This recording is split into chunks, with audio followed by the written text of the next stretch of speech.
السلام عليكم ورحمة الله وبركاته. الحمد لله. اللهم صل على محمد وعلى آل محمد. أما بعد. സ്നേഹമുള്ള സഹോദരി സഹോദരന്മാരെ, സുഹൃത്തുക്കളെ, ഉറങ്ങാൻ കിടക്കുമ്പോൾ ചൊല്ലേണ്ടുന്ന പല ദിക്റുകളും നമ്മൾ ഇതിനകം പഠിച്ചു മനസ്സിലാക്കി കഴിഞ്ഞു. മറ്റൊരു ദിക്റ് കൂടി ഇന്ന് ശ്രദ്ധയിൽ കൊണ്ടുവരികയാണ്. എല്ലാം നമ്മളൊന്ന് മനസ്സ് വെച്ചാൽ നിഷ്പ്രയാസം പഠിച്ചെടുക്കുവാനും അർത്ഥം പഠിക്കാനും ആശയം പഠിക്കാനും ഒക്കെ സാധ്യമാകുന്നത്ര ലളിതമാണ്. പ്രയാസമാണെന്നൊരിക്കലും വിചാരിക്കരുതേ എന്ന് ആമുഖമായി ഞാൻ സ്വന്തത്തോടും നിങ്ങളോടുമൊക്കെ ഓർമ്മപ്പെടുത്തുകയാണ്. നമ്മൾ ഉറങ്ങാൻ കിടക്കുന്ന വേളയിൽ നമുക്ക് അല്ലാഹു സുബ്ഹാനഹു വ തആല അന്നത്തെ ഒരു ദിവസം നമ്മുടെ ജീവിതത്തിൽ നമ്മൾ അനുഭവിച്ചു കൊണ്ടിരിക്കുന്ന നിഅമത്തുകളൊക്കെ ഒന്ന് ഓർത്ത് കിടക്കുന്നത് നല്ലതാണല്ലോ. അതൊക്കെ റബ്ബിൻ്റെ മുമ്പിൽ ഒന്ന് ഏറ്റു പറയുക, ഇതിനൊക്കെ ഒരു നന്ദി പറയുക, ഒരു ശുക്ർ രേഖപ്പെടുത്തുക, അതൊക്കെ ഉൾക്കൊള്ളുന്ന മറ്റൊരു ദിക്റാണ് നമുക്ക് ഇനി കേൾക്കാനുള്ളത്. ഇത് ഇമാം മുസ്ലിം അവിടുത്തെ സഹീഹിൽ രേഖപ്പെടുത്തിയതാണ്. മഹാനായ സഹാബി അനസ് ബിൻ മാലിക് റളിയല്ലാഹു തആല അൻഹു അവിടുന്ന് പറയാണ്, അല്ലാഹുവിൻ്റെ റസൂൽ സല്ലല്ലാഹു അലൈഹി വസല്ലമ കാന ഇദാ അവാ ഇലാ ഫിറാശിഹി, അവിടുത്തെ വിരിപ്പിലേക്ക് ചെന്ന് അഭയം തേടിയാൽ എന്ന് പറഞ്ഞാൽ ഉറങ്ങാൻ കിടക്കുന്ന വേളയിൽ ഖാല, ഇപ്രകാരം പറഞ്ഞിരുന്നു, അൽഹംദുലില്ലാഹ് അല്ലദീ അത്അമനാ വസഖാനാ വകഫാനാ വആവാനാ വഫകം മിമ്മൻ ലാ കാഫിയ ലഹു വലാ മുഅ്വിയ.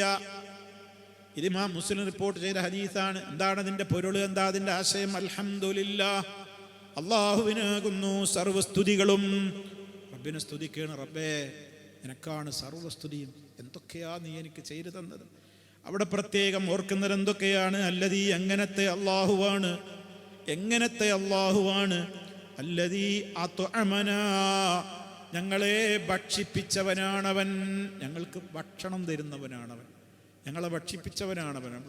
ഭൂമിയിൽ ഭക്ഷണം കഴിക്കുന്നത് ആര് തന്ന റിസ്ഖാ? വിശദീകരിക്കേണ്ടതില്ലാത്തത്ര നമുക്കൊക്കെ വ്യക്തമല്ലേ ഈ നിഅമത്ത്.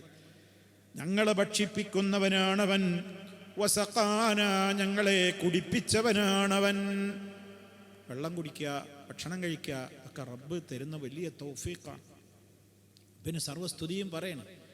അതുപോലെ തന്നെ വകഫാന, നമുക്ക് വേണ്ടതൊക്കെ തന്ന് നമുക്ക് വേണ്ട എല്ലാ ആവശ്യങ്ങളും നിർവഹിച്ച് തന്നവനാണ്. കഫാന, നമുക്ക് വേണ്ടതൊക്കെ മതിയാക്കി തന്നവനാണ്.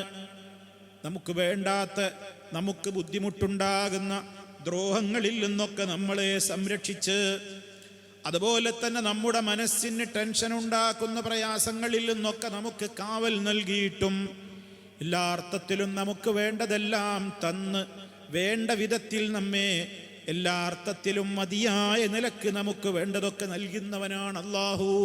അങ്ങനെയുള്ള റബ്ബ് കഫാന വആവാന, നമുക്ക് അഭയകേന്ദ്രം തന്നവനാണ്, നമുക്ക് അഭയം നൽകിയവനാണ്. ഉറങ്ങാൻ കിടക്കല്ലേ, ബെഡിലാണ്, വിരിപ്പിലാണ്, കിടക്കയിലാണ്, ഒരു സ്ഥലത്ത് കിടക്കുകയാണ്. അതിന് അല്ലാഹു നൽകുന്ന നമ്മുടെ വീടാണ്, റബ്ബ് നൽകുന്ന നമ്മുടെ ഉറക്കത്തിൻ്റെ സ്ഥലമാണ്, കട്ടിലാണ്, ബെഡാണ്, വിരിപ്പാണ്. എന്തൊക്കെ സംവിധാനങ്ങളോട് കൂടെ നമ്മൾ ഉറങ്ങുന്നുവോ അതൊക്കെ തന്നവൻ ആരാണ്? എന്നിട്ട് പറയുകയാണ്, ഫകം മിമ്മൻ ലാ കാഫിയ ലഹു വലാ മുഅ്വിയ. ഇപ്പോഴും നമ്മൾ ഓർക്കുകയാണ്, ലോകത്ത് ഇതൊന്നുമില്ലാത്ത ഫകം. അപ്പോൾ എത്രയെത്ര ആളുകളാണ്, എത്രയാണ് മിമ്മൻ, ആളുകളുടെ കൂട്ടത്തിൽ ആരൊക്കെയുണ്ട്? ലാ കാഫിയ ലഹു വലാ മുഅ്വിയ, അവന് വേണ്ടതൊന്നും കിട്ടിയിട്ടില്ല, അവന് അഭയം നൽകാൻ ആളില്ല. അങ്ങനെയൊക്കെ ഒരു അഭയകേന്ദ്രമില്ലാതെയും ആവശ്യത്തിന് വേണ്ടതുപോലും, ജീവിതത്തിൻ്റെ പ്രാഥമിക ആവശ്യങ്ങൾക്ക് പോലും വേണ്ടത് കിട്ടാതെയും, ഫക്കീറുകളായിക്കൊണ്ടും പ്രയാസപ്പെട്ടുകൊണ്ടും ഒരു തലചായ്ക്കാൻ ഒരു ഇടമില്ലാതെയും വീടില്ലാതെയും അഭയാർത്ഥികളായിക്കൊണ്ടും യുദ്ധത്തിൽ പേടിച്ചരണ്ടുകൊണ്ടും അങ്ങനെ നൂറുകൂട്ടം പ്രതിസന്ധികളും പ്രയാസങ്ങളും കാരണത്താൽ ലോകത്ത് എത്രയെത്ര മനുഷ്യന്മാരാണ് കിടപ്പാടമില്ലാതെ, അതുപോലെ തന്നെ സംരക്ഷണമില്ലാതെ ഒരുപാട് പ്രയാസങ്ങൾ കൊണ്ട് പ്രയാസപ്പെടുന്നു. ഉറങ്ങാൻ കിടക്കുന്ന വേളയിൽ നമ്മളെ കൊണ്ട് ഓർമ്മിപ്പിക്കുകയാണ്. അത് ഓർക്കണ്ടേ, നമ്മളെന്ത് സുഖത്തിലാ, നമ്മളെന്ത് സന്തോഷത്തിലാ. റബ്ബേ, അതൊന്നുമില്ലാതെ ഉറങ്ങാൻ കഴിയാതെ വെടിയൊച്ചകളും പ്രയാസങ്ങളും രോഗങ്ങളും ഒരുപാട് എത്രയോ ആളുകളില്ലേ പല പ്രയാസങ്ങളിൽ. അതൊന്നുമില്ലല്ലോ.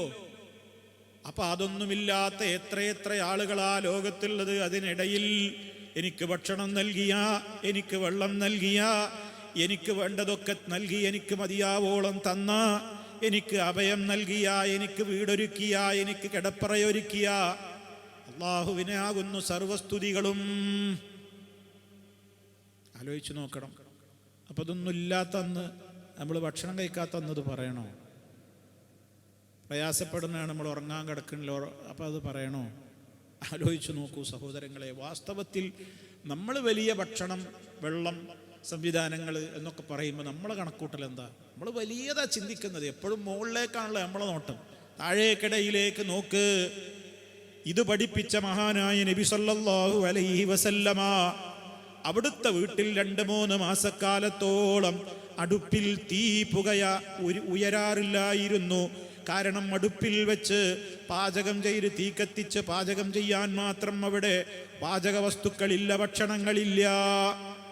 പിന്നെ എങ്ങനെയാ ഉമ്മ നിങ്ങൾ ജീവിച്ചിരുന്നത്?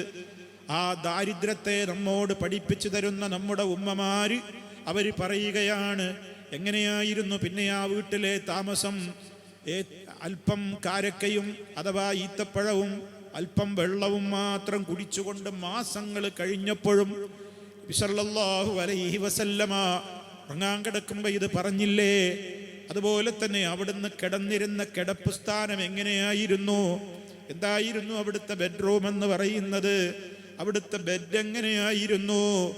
ആ ഉറങ്ങിക്കിടക്കുന്ന ഇടത്ത് നിന്നൊന്ന് എഴുന്നേറ്റാൽ അവിടുത്തെ സുന്ദരമായ വെളുത്ത് മനോഹരമായ ശരീരത്തിൽ ഇങ്ങനെ ഈത്തപ്പനയോലയുടെ ആ മട്ടലിൻ്റെയും അതിൻ്റെ ഈർക്കിളിൻ്റെയും ഒക്കെ അടയാളങ്ങൾ, കോറിയ അടയാളങ്ങൾ ഞങ്ങൾ കണ്ടിരുന്നു എന്ന് സഹാബിമാര് പറയുമ്പോൾ, അത്ര പരുക്കൻ തലയണയും പരുക്കൻ ആ രൂപത്തിലുള്ള കട്ടിലും ബെഡിലും ഒക്കെ കിടന്ന് നബി സല്ലല്ലാഹു അലൈഹി വസല്ലം തന്നെ അത് പറയുന്നത്. ആ നബി സല്ലല്ലാഹു അലൈഹി വസല്ലം അത് ഒഴിവാക്കാതെ പറഞ്ഞു, അൽഹംദുലില്ലാഹ് അല്ലദീ അത്അമനാ വസഖാനാ വകഫാനാ വആവാനാ ഫകം മിമ്മൻ ലാ കാഫിയ ലഹു വലാ മുഅ്വിയ എന്ന് മുത്ത് മുസ്തഫ സല്ലല്ലാഹു അലൈഹി വസല്ലം അത് പറഞ്ഞുവെങ്കിൽ പ്രയാസത്തിന് മീതെ പ്രയാസങ്ങൾ സഹിച്ച നേതാവാണ് നബി സല്ലല്ലാഹു അലൈഹി വസല്ലം. നമ്മൾ മൃഷ്ടാന്നം മൂക്കുമുട്ടെ ഭക്ഷണം കഴിച്ചിരിക്കുന്നു, ഇഷ്ടംപോലെ പഴച്ചാറുകളും ജ്യൂസുകളും കുടിച്ചിരിക്കുന്നു, കിടക്കാൻ നല്ല പരവതാനിയുള്ള നല്ല നല്ല കുഷ്യനുള്ള നല്ല ബെഡുകളിൽ നമ്മൾ കിടക്കുന്നു, പലയിടത്തും നല്ല തണുത്ത കാറ്റുള്ള ശീതീകരണ സംവിധാനങ്ങളുണ്ട്, നല്ല നല്ല ഒരു പരുക്കനുമല്ലാത്ത വളരെ സ്മൂത്തായ വളരെയേറെ സുഖം നൽകുന്ന തലയണയിൽ നമ്മൾ കിടക്കുന്നു, വിരിപ്പുണ്ട്, പുതപ്പുണ്ട്, എല്ലാ സംവിധാനങ്ങളുമുണ്ട്. എന്നിട്ട് നമ്മളിത് എത്ര രാത്രികളിൽ നമ്മൾ പറയുന്നു, എത്ര സമയങ്ങളിൽ നമ്മളിത് പറയുന്നുണ്ട്. ഈ ശബ്ദം ശ്രവിക്കുന്നവരും ഇത് പറയുന്ന ഞാനും ആലോചിക്കുക, എത്ര രാത്രികൾ ഇത് പറയാതെ പോയിട്ടുണ്ടാവില്ലേ? അതോ ഇത് അറിയാതെ പോയിട്ടില്ലേ? ഇതിനെക്കുറിച്ച് ചിന്തിക്കാതെ പോയിട്ടുണ്ടാവില്ലേ? ഇനി പലരും ഇത് പറഞ്ഞിട്ടുണ്ടാകും, ഇതിൻ്റെ ആശയങ്ങൾ അറിയാതെ പറഞ്ഞിട്ടുണ്ടാവില്ലേ? ഇപ്പോൾ അത് മനസ്സിൽ തട്ടുമോ? നമുക്ക് ആലോചിക്കണം സഹോദരങ്ങളെ. ഒക്കെ എത്ര പ്രാധാന്യമാണ് എന്ന് നമ്മൾ മനസ്സിലാക്കുക. റഹ്മാനായ റബ്ബ് നമുക്ക് തരുന്നതിന്, അവൻ തരുന്ന നിഅമത്തിന് എത്ര ശുക്ർ ചെയ്താലും മതിയാവൂല. എത്രത്തോളം നമുക്ക് കിട്ടിയിട്ടുണ്ട്. കിട്ടിയെന്ന് തോന്നണമെങ്കിൽ നമ്മേക്കാൾ സുഖങ്ങളിലുള്ളവരിലേക്ക് നോക്കിയിട്ട് നമ്മൾ ബേജാറായിട്ടും ടെൻഷൻ അടിച്ചിട്ടൊന്നും കാര്യമില്ല. താഴെയുള്ളവരിലേക്ക് നോക്ക്. ഒരു സൗകര്യങ്ങളുമില്ലാത്ത ലോകം നീ കാണുന്നില്ലേ? ഇന്നിപ്പോൾ നമ്മൾ നെറ്റിൽ തുറന്നു നോക്കിയാൽ ലോകത്തെ നമ്മൾ കാണില്ലേ? ഒരു കുടക്കീഴിൽ മുഴുവനും ലോകത്തെ, ആഗോള ഗ്രാമത്തെ ലോകത്തെ നമ്മൾ കാണില്ലേ? എന്തൊക്കെയാ ലോകത്ത് നടക്കുന്നത്? സഹോദരങ്ങളെ, കണ്ണും കാതും തുറക്കാനും ചിന്തിക്കാനും ഒക്കെ നമ്മൾ തയ്യാറായാൽ എത്രത്തോളം മനസ്സ് തട്ടി നമ്മൾ അൽഹംദുലില്ലാഹ് എന്ന് പറയും. അതൊക്കെ ഓർത്തുകൊണ്ട് സഹോദരങ്ങളെ നമ്മളിതൊക്കെ ചൊല്ലണം, പറയണം. അള്ളാഹു തൗഫീഖ് പ്രദാനം ചെയ്യുമാറാകട്ടെ. എല്ലാ അർത്ഥത്തിലും റബ്ബിൻ്റെ കാവലുണ്ടാകട്ടെ. വൽഹംദുലില്ലാഹി റബ്ബിൽ ആലമീൻ. വസ്സലാമു അലൈക്കും വറഹ്മത്തുള്ളാഹി വബറകാതുഹു.